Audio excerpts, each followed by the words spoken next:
Dapat isailalim sa disciplinary action yon. Kasi nga po, you can just imagine, kagagraduate pa lang, nang hihingi na at hinihinga ng relo yung ating Pangulo. Saan siya natuto, mga kababayan, sa ganong uri ng pag-uugali? Tinuruan ba siya ng mga profesor niya o mga officers niya na mangutong? At ang pinili pa, mga kababayan, na kutungan yung ating Pangulo, hingin yung relo. You see, ito yung pinagmamaktol ni Sara kasi daw kinukulam siya.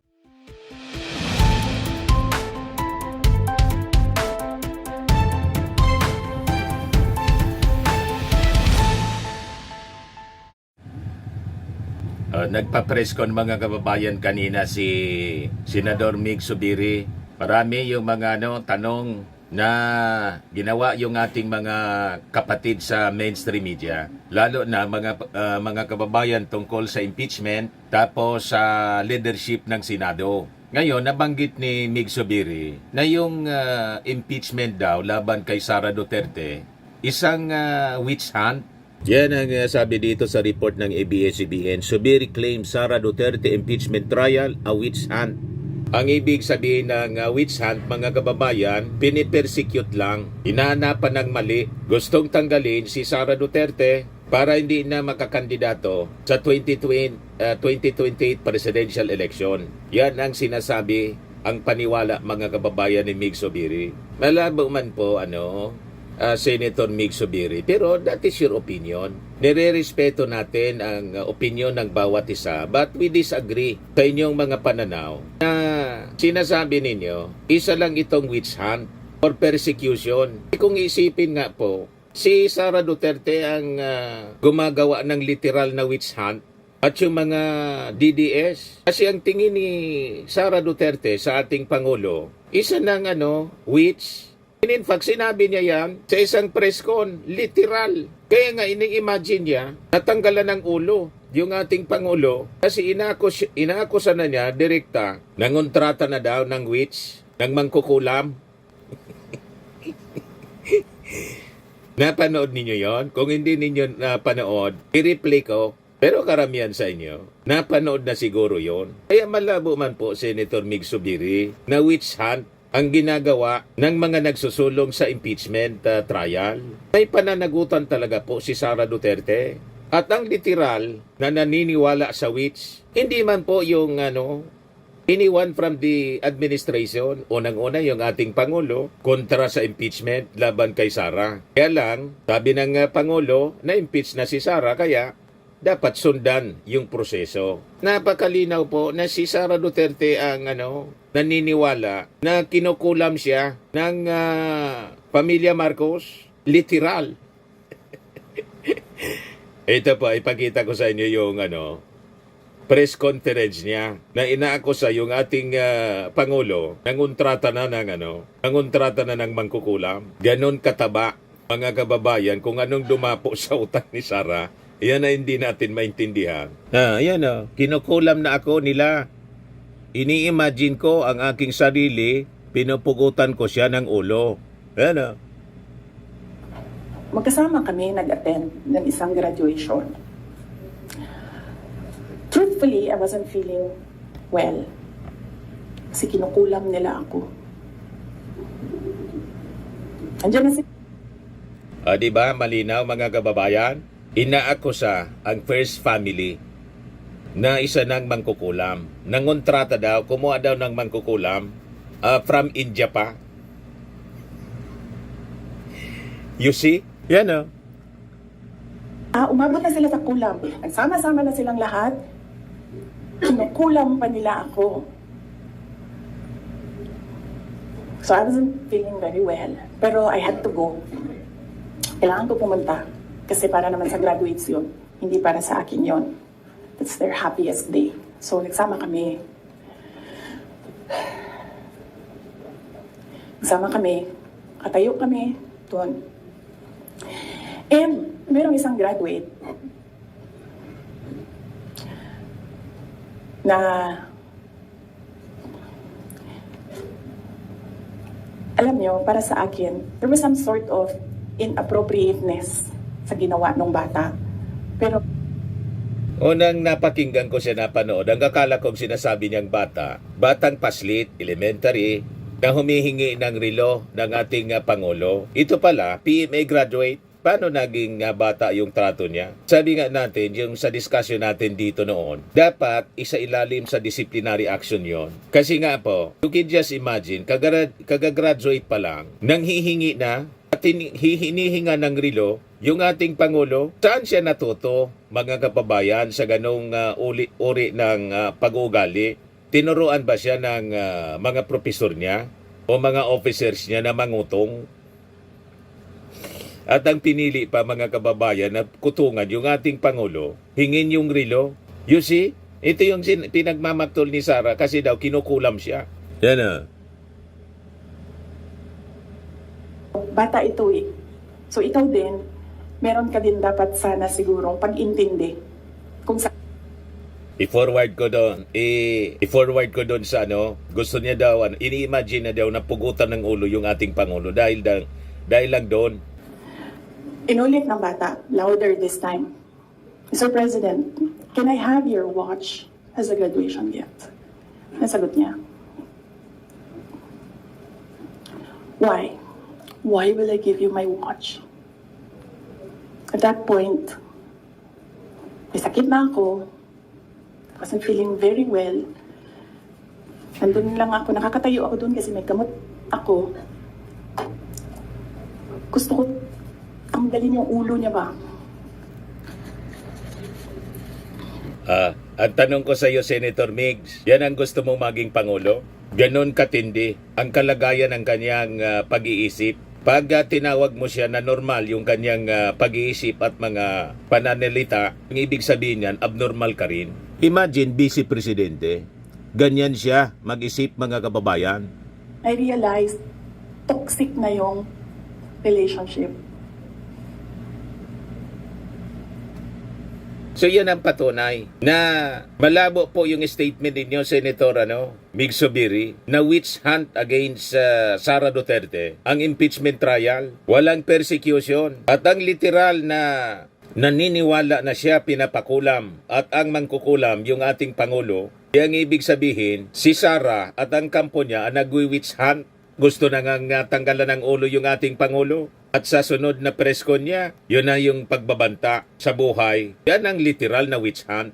Hindi lang yung witch hunt na ang ibig sabihin, persecution, political persecution. Yan ang sinasabi ni Mig Zubiri sa preskon kanina. Yan o. Senator Juan Miguel Zubiri believes the Senate may decide on whether it will continue with the impeachment trial of Vice President Sara Duterte after the President Ferdinand Marcos Jr.'s State of the Nation address and the opening of the first regular session of the 20th Congress. Feeling ko pag umpisa natin itong July 28, the preceding day of the next day rather, July 29, there probably will be debates on the impeachment process, sabi po ni Zubiri. I think, fundamental question is, itutuloy ba? Baka tatanong ng presiding officer o tatanong ng Senate President yan. I leave it to the body. Itutuloy ba? So yan ang botohan kung itutuloy ba o hindi. I think ganon ang mangyayari dyan. So, we'll see kung sinong mananaig, sinong mananalo. Sabi ng mga constitutionalist, wala kayong choice kung di ituloy. Kasi malinaw sa konstitusyon, the trial shall forthwith proceed. Hindi pwedeng i-dismiss without trial. Itong sinasabi po ninyo, i-diretso lang ninyo kung baga anong mangyari. Baka ang mangyari niyan sa inyo, pag nagalit yung ating mga mamamayang Filipino, abolish Senate shall forthwith proceed. O diba? Susugurin kayo dyan ng mga galit na mga kababayan natin. Kasi malinaw na pagsalaula ng mga senador ang ginagawa nila sa ating konstitusyon at sa Senado as an institution. Pero sabi niya, may inclination daw siya not to oppose the continuation of trial which began in the 19th Congress. Hindi na, pag nagdesisyon yung grupo na ituloy ang diskusyon, we have to continue with the process. We have to continue with the process. Huwag na tayo matakot bumoto, di ba? Bumoto tayo. Many of them have made up their minds anyway. So let's proceed with the process. You want to shorten it? Okay, but then let's vote. Let's decide. Ito po, mga kababayan, yung press ko ni Mig Zubiri kanina. Pakinggan natin. I'm pro Sara or not, I cannot, I have to listen to the evidence that will be presented by them. Of course, I have some biases. I think that it is a witch hunt because they want to remove her from public service para yung iba makaupo. I beg to disagree, Senator Mig Zubiri, na isa siyang witch hunt. Basahin lang ninyo muna yung articles of impeachment. Ang problema ninyo, niremand ninyo. Di ba bumoto ka sa pag-remand? 18 kayo na tinawag ni Father Flavi Villanueva na mga hudas. Paano naging witch hunt, mga kababayan, na kitang-kita yung mga pagkakamali ni Sara Duterte? Yung kanyang accountability? Iyan o. Articles of impeachment versus BP Sara Duterte. Number 1, betrayed public trust, committed culpable violation of the Constitution and or committed high crimes in contracting an assassin, in plotting to murder or assassinate President Bongbong Marcos, First Lady Lisa Marcos, House Speaker Martin Romualdez, as publicly admitted by her in a live broadcast. Walang witch hunt po. Nag-commit siya ng pagkakamali. Nagbanta siya na ipapapatay yung ating Pangulo, si First Lady, si Martin Romualdez. Palalampasin lang natin yan. Tapos nag-aambisyon na maging Pangulo. This is the first time in history ng ating bansa, even the whole world. Wala pang bansa na ang Vice Presidente pinagbantaan openly na ipapapatay yung kanyang presidente. Imagine that. Palalampasin ninyo. Tapos sasabihin ninyo, persecution lang ito. Alam namin kung bakit ayaw ninyo kasi kababayan ninyo taga Mindanao ka. Although yung nanay mo taga Albay, Libon Albay. Kaya kiniklaim mo half Bicolano ka. Pero pag ganyan yung ugali mo, just like Chis Escudero, hindi na kayo makakatikim ng boto at least sa amin. Any national position, pag mga Zubiri, kukontray na namin dito sa Bicol. Kasi hindi natin pwedeng palampasin ang ganitong uri ng pag-uugali ng isang opisyal. Tapos sasabihin ninyo, witch hunt lang. Pangalawa sa artikulo, betray the public trust in or committed graft in corruption and misuse in malversation of confidential funds appropriated to the office of the Vice President in the Department of Education. Hindi may paliwanag kung paano ginamit yung milyon-milyon na pera. At napag-alaman, chinek sa Philippine Statistics Authority. Walang mga records, birth certificate, death certificate, yung mga pangalang chicheria at mga grocery. Pati si Marian Rivera, Damay at saka si Chel Jokno. Walang kaalam-alam, kumubra na pala sila. Sasabihin ninyo, political witch hunt ito? Anong klaseng senador ka? Di ba? Gusto ninyong pagtakpan ito ng mga pagkakasala ni Sara. Kung naniniwala kayo na hindi siya nagkasala, hayaan ninyo ang impeachment trial na mangyari. Hindi yung boboto kayo para sa dismissal. Yan yung sinasabi po ninyo. Although sabi mo, let's proceed. Gumaganon-ganon ka eh. Naglalaro ka. Kasi maraming mga supporters pa, yung mga Duterte, per your admission sa yung lugar, sa province mo, 99% sabi mo, sumusuporta sa mga Duterte. So purely politics sa'yo, wala kang paki sa mga pagkakasala na nagawa ni Sara Duterte. Sa'yo, politika. Pag ganyan, hindi ka na makakaulit sa amin. Ano pa?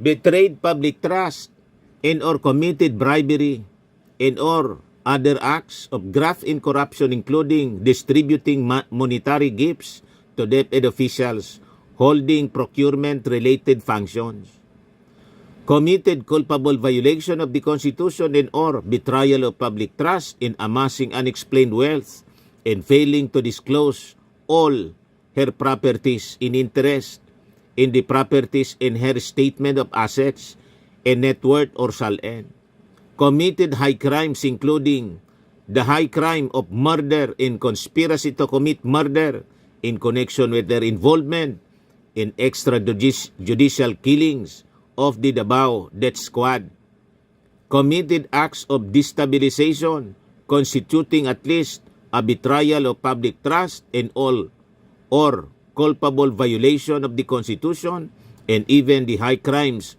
of sedition and insurrection, such as refusing to attend SONA 2024 and appointing herself as designated survivor, attending rallies urging President Bongbong Marcos' resignation, defending fugitive Pastor Apollo Kibuloy, among others.